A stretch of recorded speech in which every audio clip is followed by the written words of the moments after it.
Hello, and welcome to Counterpoint, a production of the Lion Newspaper and Lyons Township Television. I'm your moderator, Lars Lonnroth.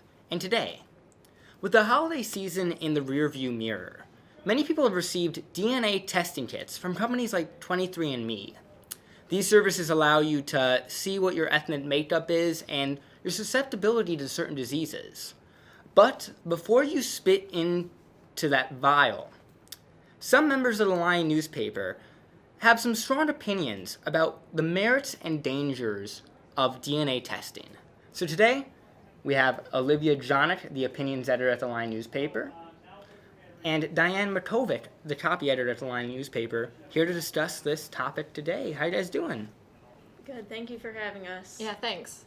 So let's start off with where you guys both stand on the topic of DNA testing.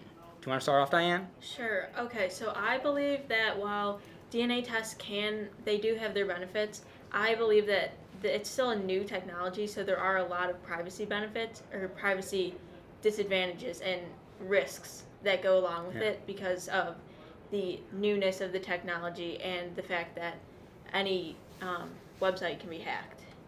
And how about you, Olivia? What's kind of your fundamental philosophy here?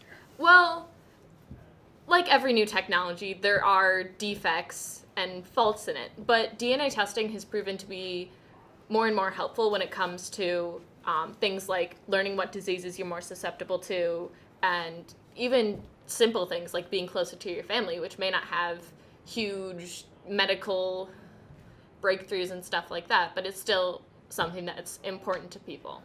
Yeah, and can you talk a little bit about that? Because in your article, you had a very interesting passage about a friend of one of your family members who, after getting a DNA test, had a kind of experience finding out about their ancestry. Mm-hmm. Well, a couple years ago, after one of my mom's friends lost her dad, she started using Ancestry.com to learn more about her family and become more connected with her roots. So she ended up traveling to places like Norway and Sweden to find relatives from there, and she learned a lot about her family heritage and how groups of people have been living in the same area for thousands of years up in Norway and Sweden and those places. And then she actually she went to Panama too, because she found out through Ancestry that her grandpa had worked on the Panama Canal. Wow. So she got to go and she got to see where her grandpa worked. And for her, it was just a really unique and special experience because it made her feel closer to the people that she had lost in her life. And Diane, you've had, in your article, you definitely this kind of stuff's kind of cool, but you kind of likened it to your social security number. Can you talk a little bit about that? Yes, so I do agree with Olivia that ancestry tests have been very helpful to bring families together, but in some of the research I was doing, a few articles mentioned the fact that people found out unwanted information about their DNA. So then they would find out about unwanted adoption people who have been adopted and they didn't know about it before. So that was an unwanted family sort of secret that they didn't know about before. So it was an unwanted gift, sort of to speak. A kind of rude awakening about something Yes. that you'd rather not know. Yes. But you could say that you have a right to know that information. That is true. But then I almost feel like it was the family's duty, like your parents, your adopted parents, it was their duty to tell you. So then that's more of a cruel way to find out about that information. Yeah. It wouldn't be pleasant, so to speak. Yeah, and so it's opening up a can of worms that you think kind of can be uncomfortable in certain situations. Yes. Interesting. And you guys both kind of touched slightly on the disease aspect of this. Can you guys just kind of talk about that? So one of the things that a gene testing company like 23andMe offers, it can show you your genetic history and your family, and because of the specific genes you have and the specific order that your DNA is in, what diseases you are more susceptible to because you have a family history of them. And in my family, that's something we've always paid attention to. Like, on my dad's side, he's susceptible to Alzheimer's and dementia, and on my mom's side, it's heart disease. So they've made lifestyle choices and diet choices that can help prevent those diseases but actually it may sound kind of weird, but foods with high levels of trans fat can actually cause Alzheimer's. Wow. And so making those changes to kind of prevent something that you're at a greater likelihood of getting. Yeah. So knowing your DNA isn't the only thing you can do, but it's a step that will help you make the right choices. It's the first in many steps to living longer and having a better life. Diane, you also admit that this kind of stuff can be life-saving in certain cases. But I think you also made a very interesting argument in your story where sometimes when you get these results, some people may treat it more like this is set in stone, I'm not getting this, and kind of use it as a little bit of a crutch to avoid going to the doctor. How did you kind of come up with that belief? Well, one of the flaws of this DNA testing at home is that you are doing it by yourself. So most people don't seek the aid of a doctor after they get these results back. So then 23andMe just received permission from the FDA to test for breast cancer through certain mutations in your DNA sequences that they may find. But then it has also proven to be slightly faulty, and they can only test for 3 mutations, but there's many other mutations that can lead to breast cancer. So if you get it back and it shows that you don't have breast cancer, people might use it as a way to think that they now don't need to go in and go through regular examinations with their doctor because they found out the information on their DNA test. So now they have it as a crutch, so they don't need to follow through on it anymore. So they ignore possibly seeking Yes. consistent medical care with the belief that these results are God's word, so to speak. Yes, it's a helpful step, but it's not the only step you can take. Do you have anything? How do you feel about that argument? I would agree with that because knowing your DNA is just the first step. If you know it and do nothing with it, then it's pointless. So it's something that you need to incorporate into your life, basically. Mm-hmm. And so there's so much interesting aspects about both of your guys' very nuanced articles about this, which you can find on the Lion Newspaper's website, lionnewspaper.com. So, what do you think is the most critical thing to know about your argument to understand how you guys feel on this subject? What is the most persuasive aspect of your piece? Well, in my piece, I go into a lot about privacy concerns because, like I said at the beginning, it is a new technology, and as with any company, there are always going to be privacy concerns because unlike with a credit card where you can just cancel your card number, it is a hassle, but you can cancel and get a new credit card. You can't cancel your DNA sequence. It's just not possible with the technology we have now, and it's just your human makeup. You can't just cancel that. So if you send in your DNA, that the company now owns that sequence and can use it in future experiments. And 23andMe just signed with GlaxoSmithKline, which is a British pharmaceutical company.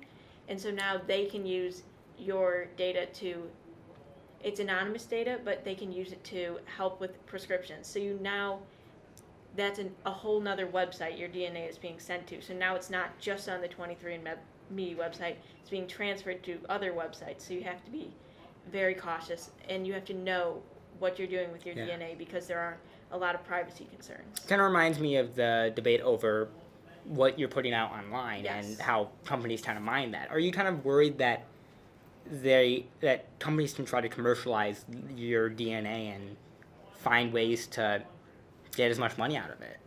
I think that, well, with any company, the company's trying to make money off of their innovation.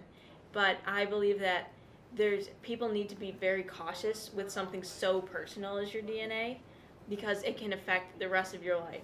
Because once you send in your DNA, you no longer have control over it, and websites can be easily hacked nowadays. Olivia, what is the core of your philosophy when it comes to this? Gene testing and DNA testing is a new and exciting innovation, and it's great. It can have a lot of benefits, but at the same time, we don't know everything yet. and we will eventually. It's still a technology that's Developing. updating itself and developing and growing. But so far, I think a lot of the results we've seen from different aspects of it have been good for our society. And let's transition a little bit to a topic that both of you guys touched on a little bit, which is how DNA is being incorporated into solving crimes such as the Golden State Killer, which was recently brought to justice as a result of a DNA test. So, do you guys? I know, Olivia, you kind of fell into a rabbit hole there with this topic. Do you want to just kind of set the basics? For background information, I'm really interested in true crime, so this was one of the things that really excited me about talking about gene testing, because there's a whole another side of the debate that doesn't always get brought up. So the Golden State Killer was a man in 60s and 70s, California, for the most part the Bay State area, but he expanded, so he became known as the Golden State Killer after his reign of terror ended, and he went into hiding for 40 years. This was a man who started with burglaries, then escalated to rapes, and even murder. He's accounted for, I think, 50 rapes and 10 murders or killings, because we don't know everything about it yet. And 40 years after he had terrorized cities like Sacramento and San Francisco, the case was solved because they put a piece of DNA evidence that they had collected at one of the crime scenes into a DNA company, and they were able to find a relative match, like several people off, and from their psychological profile of the man, they were able to find a potential suspect who stood trial. Yeah, and it narrowed it down to a person who was it narrowed it down to that family and kind of allowed them to work through it there. And in your article, you kind of talked about how that's kind of putting people who are using these websites into an uncomfortable position where their DNA can be used to, without their permission, to kind of lock up their relatives. Yes. Well, I think it's pretty obvious that catching criminals is a good thing. But I think the scary part of this aspect is that you can trace through all this family history and find a person who hasn't even taken a DNA test themselves. So then you can just, if a person doesn't consent to taking a DNA test, but then their family members have, you can, the companies can trace through other people's DNA to find out information about you, even if you haven't specifically taken a test. And so it's a little bit scary because it's enabling any piece of DNA to be used in whatever means, even if it's out of your control. Out of your control. And the kind of core of your argument is that you want to keep something like your DNA under control. Yes. Talk a little bit more about that. Okay. Well, I think that like I said earlier, it's very important to keep your DNA under control because it is what makes up you. And so if that is in a company's database, you would make that the most secure place that you want it stored, because you don't want your DNA hacked. And then once you send it away, and if your family members send it away, then they can unintentionally put you at risk. Yeah, and where do you think that this could end up going? Like, what is your ultimate fear here? Ultimate fear? Yeah, like, I don't know. Because I think some people, and just to play devil's advocate, could argue that, like, the same could be said with, like, other types of testing that have been utilized by police for many years, like fingerprinting, and how it kind of does feel a little bit like Big Brother, but it has ended up solving a lot of cases. Like, what would you say to a person who makes that argument? Well, I guess with our developing technology, I guess my ultimate fear would be that with new cloning technologies that are coming out, if another third party gets a hold of your DNA, that they can now use it and create a clone with your DNA in it. So now your DNA is being used for something that you never intended it to. So it's not something that it's not necessarily the companies you're scared about. It's about people who can, with computer knowledge, break into these companies Yes. and run amok all this Yeah. genetic It's not stuff. necessarily that the tests are bad. I think they can be very helpful when used correctly and with a doctor's help. But then I think that the most concerning part is the privacy aspect and where your DNA is being stored after you get your results back. When you hear these arguments, Olivia, like, where do you what do you kind of think about when you're like seeing arguments like that? The fear of the privacy being kind of encroached upon as a result of these DNA tests and having it used for purposes that you don't necessarily consent to when you fill up that vial of spit. Well, I, for one, can't get over the fact that there's a possibility that we could have clones in the near future, because that all seems like science fiction to me. But it proves that there's still a lot of things that we don't know about what this testing can do. And so, while I am in favor of it, I would advise anyone who is using it to think about it before they do and think about the repercussions. But with something like the DNA testing for police cases, there are protections involved with permits and